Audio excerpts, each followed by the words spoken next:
Hi hello welcome to acts knowledge. Today మనం all subjects revision with the 7th నెంబర్తో నేర్చుకుందాం. ఇంతకుముందు క్లాసులలో మనం 1 to 6 నెంబర్స్ సంబంధించిన క్లాసెస్ నేర్చుకున్నాం. ఈరోజు మనం 7th నెంబర్కి సంబంధించిన క్లాస్ నేర్చుకుందాం. సో నా వీడియోస్ నచ్చినట్లయితే లైక్ చేయండి, కుదిరితే షేర్ చేయండి, కానీ సబ్స్క్రైబ్ చేయడం మాత్రం మర్చిపోకండి ఫ్రెండ్స్. సో మనం ఈరోజు 7th నెంబర్ క్లాస్ నేర్చుకుందాం. సో ఎవ్రీడే మనం స్టార్ట్ చేసినట్లనే ఆర్టికల్స్తో స్టార్ట్ చేద్దాం. సో ప్రకరణ 7 ప్రకారం పాకిస్తాన్కు వలస వెళ్ళి తదనంతర కాలంలో తిరిగి భారతదేశానికి వచ్చి 1948 మార్చి 21లోగా సంబంధిత కమిషనరేట్ల ముందు తమ పేర్లను నమోదు చేసుకున్న వారికి భారత పౌరసత్వం లభిస్తుంది. అయితే వీరందరూ భారత ప్రభుత్వ చట్టం 1935 ప్రకారం భారతీయులై ఉండాలి. ఇక్కడ పాకిస్తాన్కు వలస వెళ్ళి అదే మన స్వాతంత్రం రాకముందుకు పాకిస్తాన్కు వలస వెళ్ళి తదనంతర కాలంలో తిరిగి భారతదేశానికి వచ్చి 1948 మార్చి 21లోగా సంబంధిత కమిషనరేట్ల ముందు తమ పేరును నమోదు చేసుకున్న వారికి భారత పౌరసత్వం లభిస్తుంది. అయితే భారత ప్రభుత్వ చట్టం 1935 ప్రకారం వీళ్ళందరూ భారతీయులై ఉండాలి. అప్పుడు మాత్రం ఆర్టికల్ 7 ప్రకారం వాళ్ళకు భారతీయ పౌరసత్వం లభిస్తుంది. ఇంతకుముందుకు మనం ఆర్టికల్ 6 నేర్చుకున్నాం. అది పాకిస్తాన్ నుండి ఇండియాకు వలస వచ్చిన వారు సంబంధించింది. ఇది ఇండియా నుంచి పాకిస్తాన్కి వలస వెళ్ళి కొన్ని సంవత్సరాల తర్వాత మళ్ళీ ఇండియాకు వచ్చిన వాళ్ళ గురించి ఈ ఆర్టికల్ 7 చెప్తుంది. రాష్ట్రపతి ఎన్నికల్లో అతి తక్కువ ఓటు విలువ కలిగిన రాష్ట్రం సిక్కిం. అది 7 ఓట్లు మాత్రమే కలిగి ఉండటం జరుగుతుంది. రాష్ట్రపతి ఎన్నికలలో అతి తక్కువ ఓటు విలువ కలిగిన రాష్ట్రం సిక్కిం. అది 7 మాత్రమే కలిగి ఉన్నది. ఎక్కువ ఉత్తరప్రదేశ్ 208 ఓట్లు కలిగి ఉన్నది. ఎక్కువ ఉత్తరప్రదేశ్, తక్కువ సిక్కిం. సో ఇప్పటి వరకు పనిచేసిన ఉప ప్రధానుల సంఖ్య 7. మన భారతదేశానికి ఇప్పటి వరకు ఉప ప్రధానులుగా 7 పనిచేయడం జరిగింది. మొట్టమొదటి ఉప ప్రధాని వచ్చేసి సర్దార్ వల్లభాయ్ పటేల్. చివరి ఉప ప్రధాని వచ్చేసి మనకు ఎల్కే అద్వానీ. భారతరత్న అవార్డు పొందిన ప్రధానమంత్రుల సంఖ్య 7. ఇప్పటి వరకు భారతరత్న అవార్డు పొందిన ప్రధానమంత్రులు మనకు 7 ఉన్నారు. అందులో వచ్చేసి ఫస్ట్ వన్ నెహ్రూ. ఇతర 1955 సంవత్సరంలో భారతరత్న అవార్డు పొందడం జరిగింది. సెకండ్ వన్ వచ్చేసి Lal Bahadur Shastri 1966. Third one Indira Gandhi 1971. Fourth one Rajiv Gandhi 1991. Fifth one Morarji Desai 1991. ఇక్కడ రాజీవ్ గాంధీ 1991 మే 21న మరణించడం జరిగింది తమిళనాడులో జరిగిన కాల్పుల్లో. So next one Morarji Desai 1991. Sixth one Gulzarilal Nanda 1997.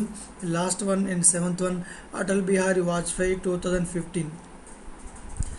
Telangana, Assam, Punjab Rajya Sabha స్థానాల సంఖ్య 7. మనకు ఉమ్మడి ఆంధ్రప్రదేశ్ రాజ్యసభ స్థానాలు వచ్చేసి 18 ఉన్నాయి. సో బైఫర్కేషన్ జరిగిన తర్వాత రాజ్యసభ స్థానాలు తెలంగాణకు 7, ఆంధ్రప్రదేశ్కు 11 కేటాయించడం జరిగింది. సో ఇక్కడ తెలంగాణ, అస్సాం, పంజాబ్ రాజ్యసభ స్థానాల సంఖ్య 7. ఈ క్రింది వాటిలో ఏ రాష్ట్రం తెలంగాణతో పాటు సమానమైన రాజ్యసభ స్థానాలను కలిగి ఉన్నదని చెప్పి క్వశ్చన్ అడగడం జరుగుతుంది. అవి వచ్చేసి అస్సాం, పంజాబ్. వీటి యొక్క రాజ్యసభ స్థానాలు కూడా 7 ఉండటం జరిగింది. తెలంగాణ శాసనసభ స్థానాలు 119, లోక్సభ స్థానాలు 17. ఉమ్మడి ఆంధ్రప్రదేశ్ శాసనసభ స్థానాలు వచ్చేసి 294. ఆఫ్టర్ బైఫర్కేషన్ ఆంధ్రప్రదేశ్కు 175 శాసనసభ స్థానాలు కేటాయించడం జరిగింది.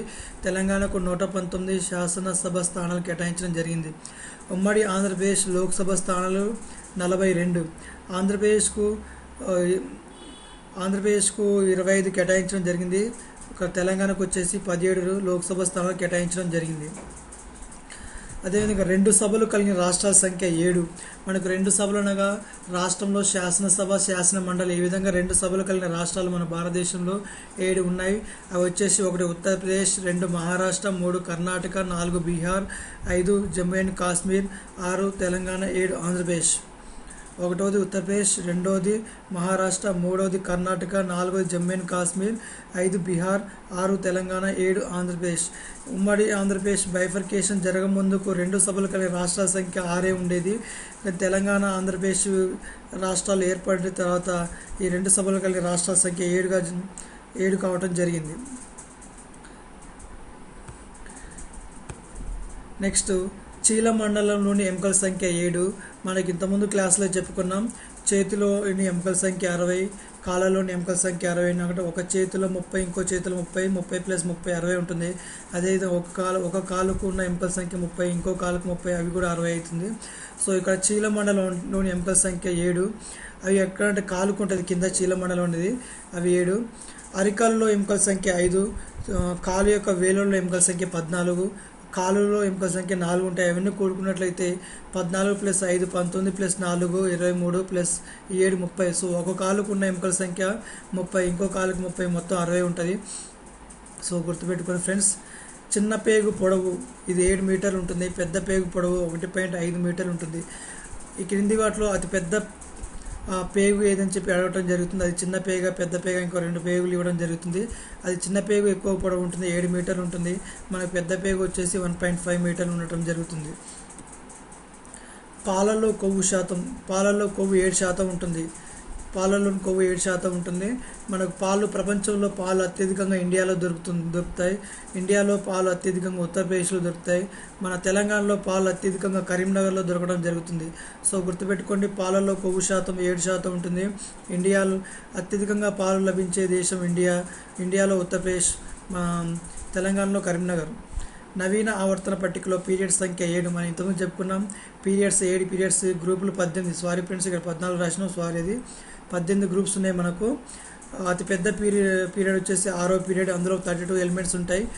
అతి చిన్న పీరియడ్ 2nd పీరియడ్, అందులో 2 ఎలిమెంట్స్ ఉంటాయి. అవి ఇంతకుముందు మన క్లాసులో చెప్పుకున్నాం. అవి అందులో అంటే 2 ఎలిమెంట్స్ ఉన్నాయంటే ఆ మూలకాలు హైడ్రోజన్, హీలియం. అసంపూర్తి పీరియడ్ 7వ పీరియడ్. ఈ 7వ పీరియడ్ మూలకాల సంఖ్య 23. రామాయణంలోని అధ్యాయములైన కాండం సంఖ్య 7.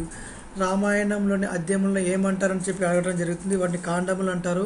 ఆ కాండములు ఎన్ని ఉన్నాయంటే మనకి 7 కాండములు ఉండటం జరిగింది. అశోకుడు వేయించిన స్తంభ శాసనముల సంఖ్య 7. అశోకుడు వేయించిన మొత్తం శిలాశాసనములు 14 ఉన్నాయి. స్తంభ శాసనములు 7 ఉన్నాయి. గుహ శాసనములు 3 ఉన్నాయి. స్తూపాలు 84,000 స్తూపాలు అశోకుడు వేయించడం జరిగింది. అశోకుడు వేయించిన 14 శిలాశాసనములలో అతిపెద్ద శిలాశాసనం ఏది అంటాడు. అది 7వ శిలాశాసనము. అతిపెద్ద శిలాశాసనము 7వది. ఆ 14 శిలాశాసనములలో ముఖ్యమైనది 13వ శిలాశాసనం. ఈ 13వ శిలాశాసనంలో ఆంధ్ర గురించి చెప్పడం జరిగింది, గుర్తుపెట్టుకోండి. నెక్స్ట్, రాజ్యాంగంలో తొలగించబడిన భాగం 7వ భాగం రాజ్యాంగంలో తొలగించడం జరిగింది. చేర్చినవి 4A, 9A, 9B, 14A. దశరాజ్ఞ యుద్ధం గురించి వివరించే ఋగ్వేదంలోని మండలం 7వ మండలం. ఈ దశరాజ్ఞ యుద్ధం క్రీస్తు శకం 1000వ సంవత్సరంలో జరగటం జరిగింది. సో ఆ యుద్ధం గురించి ఋగ్వేదంలో వివరించే మండలం వచ్చేసి 7వ మండలం ఆ యుద్ధం గురించి వివరిస్తుంది. కానీ ఋగ్వేదంలోని మొత్తం మండలాల సంఖ్య మనకు 10 ఉన్నాయి. ప్రపంచంలో వైశాల్యం పరంగా భారత స్థానం 7. ప్రపంచంలో వైశాల్య ఏరియా పరంగా భారత స్థానం 7వ స్థానంలో, జనాపరంగా భారతదేశం సెకండ్ ప్లేస్లో ఉండటం జరిగింది. అవి వచ్చేసి మనం ఫస్ట్ నుంచి చూసుకున్నట్టయితే ఫస్ట్ ప్లేస్లో రష్యా, సెకండ్ ప్లేస్లో కెనడా, థర్డ్ ప్లేస్లో చైనా, ఫోర్త్ ప్లేస్లో అమెరికా, ఫిఫ్త్ ప్లేస్లో బ్రెజిల్, సిక్స్త్ ప్లేస్లో ఆస్ట్రేలియా, సెవెంత్ ప్లేస్ మనకు భారత్ ఉండటం జరిగింది. భారతదేశంతో సరిహద్దు కలిగిన దేశాల సంఖ్య 7 ఉన్నాయి. అవి వచ్చేసి మనం బచపానే మబువా అంటారు. బచపానే మబువా. First place Bangladesh, second place China, third place Pakistan, fourth place Nepal, fifth place Myanmar, sixth place Bhutan, seventh place Nepal. So ఈ దేశాల్లో భారతదేశంతో సరిహద్దు కలిగి ఉండటం జరిగింది. మనకు ప్రాథమిక బంధుత్వం రకాల సంఖ్య 7 ఉన్నాయి. ఇవి మనం అదేవిధంగా ద్వితీయ బంధుత్వాలు 33, తృతీయ బంధుత్వాలు 151 ఉండటం జరిగింది. నెక్స్ట్, ప్రస్తుతం మన దేశంలోని మహారత్న హోదా కలిగిన కంపెనీల సంఖ్య. మహారత్న హోదా పొందిన కంపెనీలు మనకు 7 ఉండటం జరిగింది. సో ఫ్రెండ్స్, ఇది మన ఈరోజు క్లాస్.